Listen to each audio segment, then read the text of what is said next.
आज आले आपण जळगाव जंक्शनला. तर नमस्कार मंडळी, मंगेश सोबत निघाले आपण ऍडमिशन करायला.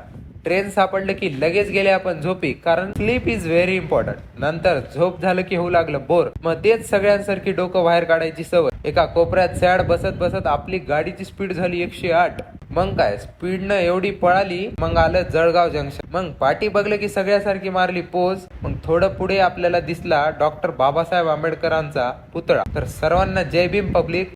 नंतर केली आपण मग एक रूम बुक आणि फ्रेश ठेवून निघाल्या गणपती बघायला. चावी सिस्टीम तर लयच भारी आहे इथली. नंतर लाईन मध्ये थांबू थांबू बघले आपण 4 गणपती. 1 2 3 4. थोडी पुढी बंद पडकी घडी बघून खाल्ले आपण जळगावची फेमस वरण भाटी. टेस्ट ओके होता. नंतर खाणं झालं की आपण पिले एक थंड लस्सी आणि लास्टला एक गणपतीची आरती घेऊन आल्या आपण आपल्या रूमला. लास्टला एकदा चावी सिस्टीम बघून भेटूया आपण असंच एका उद्याच्या ब्लॉग मध्ये. Bye bye public.